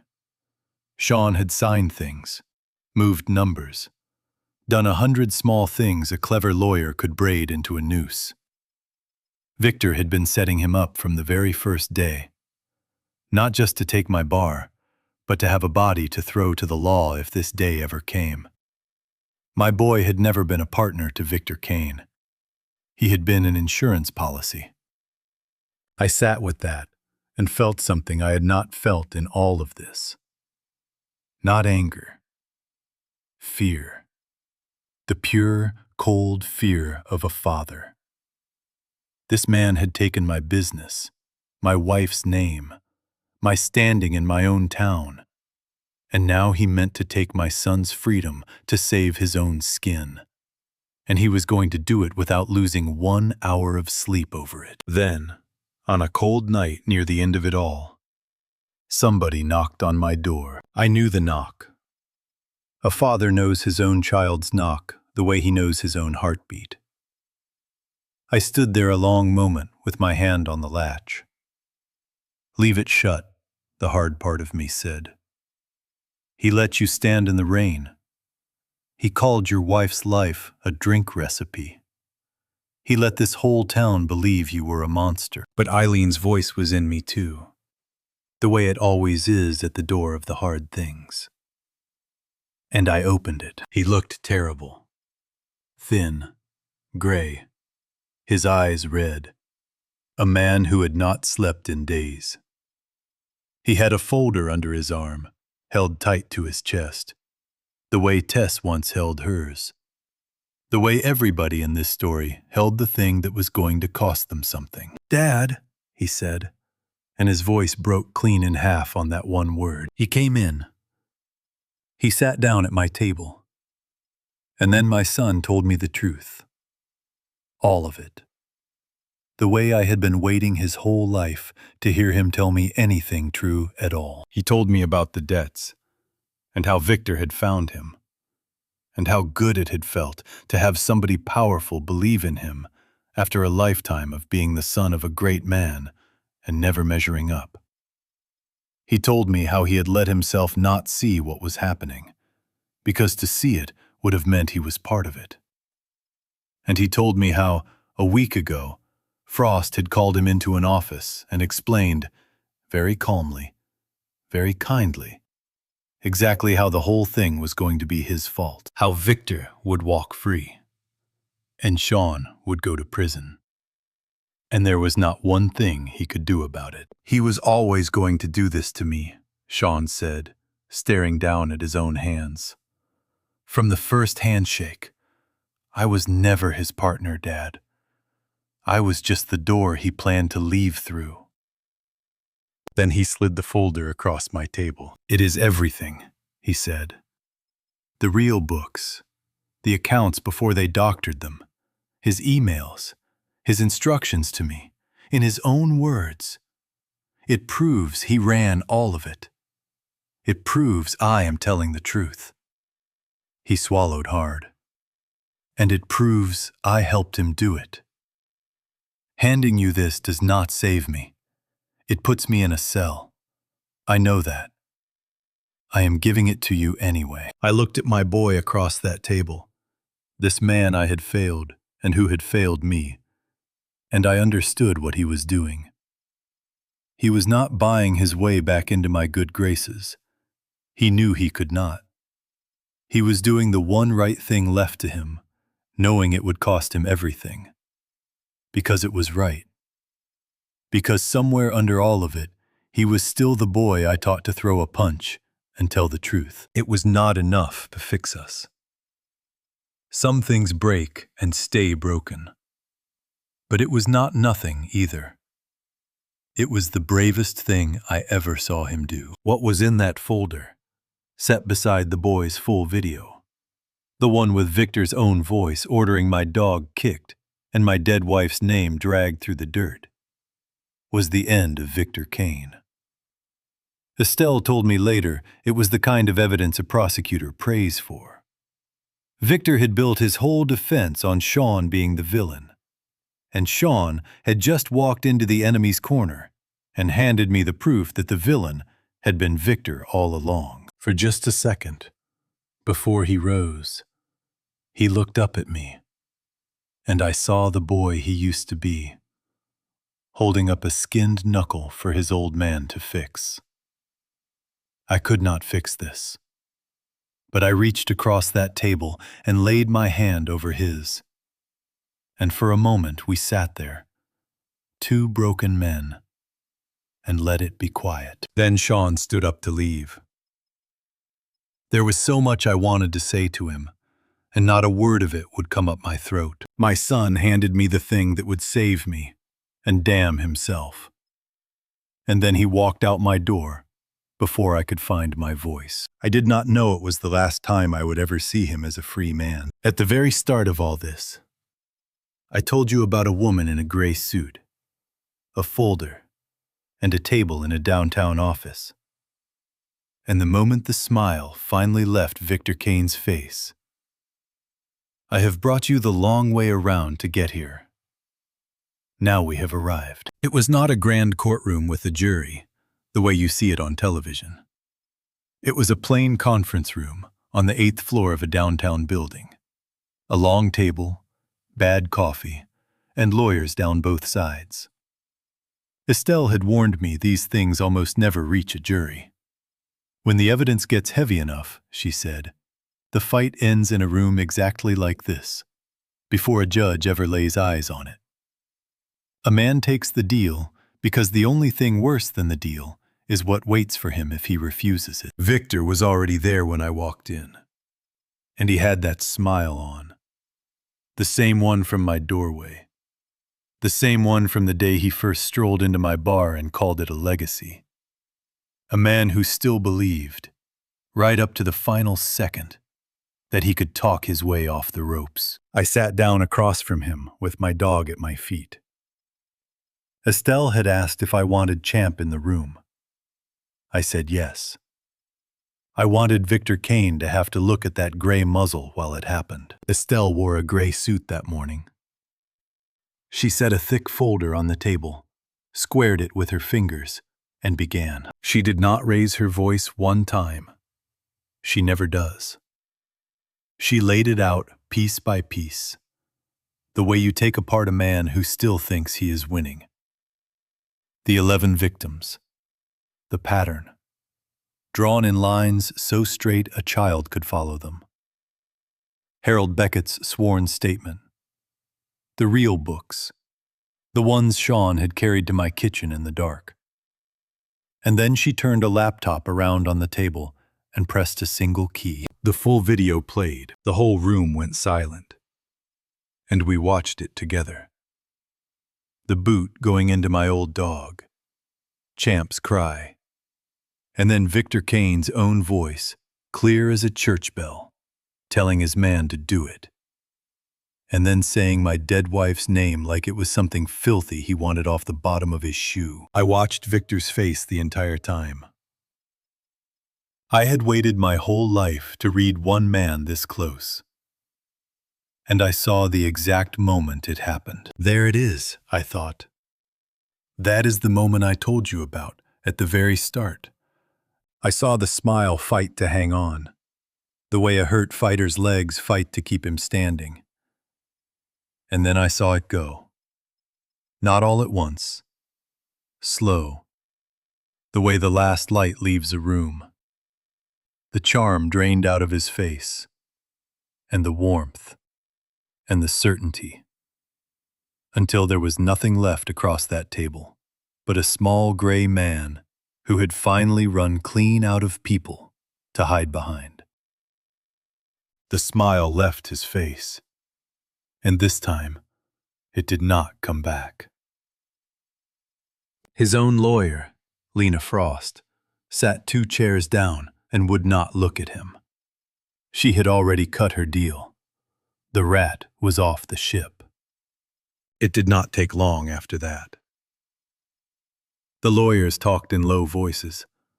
Estelle slid papers across the table.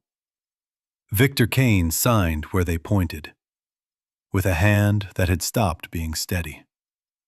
And every stroke of that pen was the sound of a wall coming down. He would lose all of what he had taken, and a great deal more besides. There would be criminal charges, the kind a man does not stroll away from, for what he had done to me, and to Harold, and to 9 other souls who had trusted a handshake. It was, Estelle told me softly, as complete a win as she had ever handed anyone. I had done it. The old fighter, the one they robbed, the one the whole world counted out, had finally gotten his hand raised. So why did it feel the way it did? Because the bar was not coming back. They could hand me money, and they could hand me justice, but not one soul on this earth could hand me back the room I built for Eileen. The chalkboard with her drink written at the top, that warm gold light. It was gone. Sold off and broken up in the wreckage, and no judgment ever written could put it back together. And because 3 chairs down from Victor Kane, on a list of names the law was not yet finished with, sat my son. I sat in that downtown office, having just won the biggest fight of my life. And I looked around at all those lawyers and all that paper, and there was not one person at that table who loved me. Leon was not there. Walt was not there. My boy was about to become a number in a system. And Eileen had been gone a long, long while. I had spent 30 years hating the men who robbed me of the Marquez fight. I always believed that beating somebody like Victor Kane would feel like finally getting that decision overturned. It did not. It felt like watching a man go under the water, and knowing you were the one who let go of the rope, and knowing in your bones you had been right to let go. There is a thing nobody warns you about winning. They tell you it will feel like the sun coming up over a hill. Sometimes it just feels like a room gone quiet after everybody has gone home. You get the very thing you fought for, and you turn to show it to the people you fought it for, and half of them are not there anymore to see. The bell I had waited my whole life to hear finally rang. Once, clean and final, I had won. And I have never, in all my days, felt more like a man standing alone in an empty ring. They send you a bill for justice. Nobody tells you that part going in. You pay it after the fight is already won, when the lights are off and the crowd has gone home. And you find out the price was higher than anything they ever took from you. Victor Kane went to prison. I will not pretend that did not settle something in me. A judge gave him years, real years, for what he had done to 11 people who only ever wanted to grow old in peace. His name, the one he had used like a key in so many locked doors, became a name people say and then spit. The man who built his whole life on a smile would not have much to smile about for a long while. Lena Frost did not go to prison. That is the part that still sticks in my throat. The woman who sat in my kitchen and threatened my dog, who drove to a room above a laundromat and frightened Harold Beckett into silence for years. She walked away with little more than a slap, because she had been clever enough to turn on Victor before the ship went all the way under. Estelle told me that is how it works. The ones who help you win sometimes have the dirtiest hands of all, and you shake them anyway. Because that is the cost of winning. Justice, I learned, is not a clean thing. It is only better than the alternative. Harold Beckett got a little money. Not near enough to give him back his store or his years, but enough that his daughter could finish what she had started. He called to tell me, and he was crying. And for the first time, he did not sound like a beaten man at all.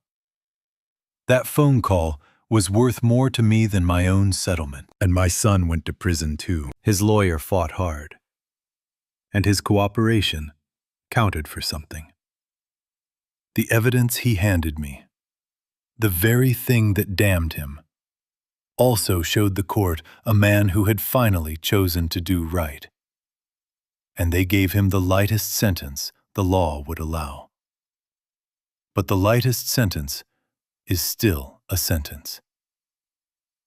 The folder that ended Victor Kane put my own boy in a cell, exactly as he knew it would when he slid it across my table. I went to see him before he reported. We sat in a visiting room that smelled of bleach and burnt coffee, the kind of room where families come apart quietly all day long. He looked older. He looked like me. He looks just like me, I thought. God help him. He looks just like his old man. For a while, neither of us could find a thing to say, because there was too much of it, and no road back. I noticed his hands. He had my hands, big knuckles, a fighter's hands he never once used for fighting. They were folded on the table in front of him like a man already learning how to sit still for a very long time. I am not asking you to forgive me, Sean finally said, staring down at the table. I know what I cost you. I know I can never pay it back. And here is the thing I had been carrying around for weeks. The thing I drove all that way to say to him, son, look at me. He did. I forgive you. I am not saying it because it is what a father is supposed to say. I am saying it because it is true. And because I will not carry hate to my grave from my own child. You did a wrong thing. And then, when it cost you everything you had, you did the right one anyway. I have known grown men who never once managed the second part. So I forgive you, Sean. All of it. He broke then. My boy put his face in his hands and cried the way he did when he was small, and the world hurt him. And I reached across that table and held the back of his neck the way I used to. And I let him. But I want to be honest with you, the way I promised you honest the whole way through. Forgiving him did not fix it. I wish I could tell you the clouds opened and we were father and son again, like none of it had ever happened. That is not what forgiveness is. Forgiveness is not a door back to the way things were. It is only setting down a weight too heavy to carry one more step. The trust was gone. The years he would spend in that place were real. The man he might have grown into was already lost. And no amount of love left in me was ever going to bring that man back. We were not healed. We were only, at long last, at peace. And peace and healed are not the same country, no matter how badly a man wishes they were. Walt told me later that this is the hardest grace there is. To forgive a person and still have to let them go. To love somebody all the way and still drive home to an empty house. He said the Lord does that very thing with all of us, every single day. And I believe that was the first time in my life I truly understood what the old man meant. I did not have an answer for that. So I just sat there with my boy in the little time we had left, and we talked about small things. His mother, the dog, the good years, before any of it went wrong. The way a family does when the big things have gotten too heavy to lift. I stood when the guard said it was time. I laid my hand flat against my son's one last time, the way you touch glass. I forgave my son that day. I want you to know that.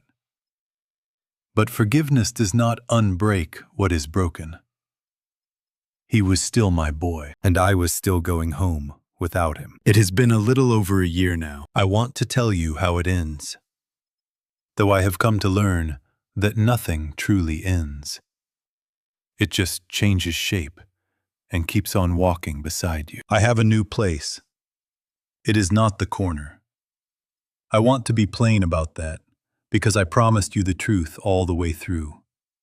And the truth is, the corner is gone. The room I built for Eileen, the gold light, the chalkboard, the bar I sanded down by hand, all of it was sold off and scattered in the wreckage. And there is a phone store standing there now. Some things you do not get back. A man my age has to learn to stop expecting to. But there is a new place, smaller, across town, on a quiet street, with good light in the afternoons. I did not build this one alone. I let people help me, which, if you have followed this whole long story, you know is the hardest thing I ever learned how to do. And behind the bar, most nights, is Tess. She kept Eileen's real recipes in her car all through those dark months. The ones they threw in the trash. And the very first drink we poured in the new place was the Eileen. Made right. Made the way my wife wrote it down by candlelight all those years ago. Tess makes it better than I do now. I taught her everything I have, the way Eileen once taught me. And one day this whole place will be hers. That is how a thing outlives you. Not in a building, in a person you handed it to. Champ is older. He sleeps most of the day in a patch of sun by the window, and his back leg never did come all the way right after what they did to him. But he is here. He still lifts that gray head when I come through the door, like he has been waiting, like I am the finest thing he will see all day. I do not deserve that dog. No man does. Leon comes by. Marion holds court at the end of the bar, like she owns the place, telling anybody who will sit still about the story that brought her back to life. Walt blesses the room every Sunday, whether I ask him to or not. Harold Beckett drove down for the opening, and stood in the doorway with tears running down his face. And he comes around once a month now, and he is not a beaten man anymore. We are a strange little family, the leftovers of one man's cruelty, and we found one another in the wreckage. I would not trade a single one of them, and Sean is still in prison. I drive out every other Sunday. We sit in that bleach-smelling room and talk about small things, and some days are easier than others. He is doing better in there than I feared. He reads now. He asks about the dog. The bond between us did not heal, and I have stopped pretending to myself that it will. But I show up. Every other Sunday, I show up. Because he is my son. And showing up is the only love I have left to give him. So I give it. One Sunday he asked me to show him how to throw a jab, right there at the table, with those big hands of his. So I did. Slow. The way my own father once showed me. A guard watched us and said nothing. For about a minute, we were just a father and his son, and a thing being handed down between them. It was the finest minute I have had all year. That is the cost. And that is what I bought with it. Here's the thing I have turned over 1,000 nights since. We spend our whole lives believing the fight is the thing that defines us. The big swing, the knockout, the hand lifted in the air. I spent 40 years chasing a championship that broke my own family to chase. And in the end, the measure of my life was not a single punch I ever threw. It was the ones I did not throw. It was standing in the rain with my hands down. It was waiting when everything in me was screaming to swing. A man is not made by what he tears down. He is made by what he protects, and by what he is willing to carry, long after it has gotten too heavy. I lost the corner. I lost my boy to a cell. But I carry them both with me, every single day, in the one place no man can ever change the locks on. I have to believe God was in all of it. I have to. I believe God was there in the rain on that curb. I believe God was there at that bleach-smelling table the day I found it in me to forgive my son. And I believe, with all that is left in me, that God is not finished writing Sean's story. Or mine. Whatever any judge has ruled, vengeance was never mine to take. It belongs to him.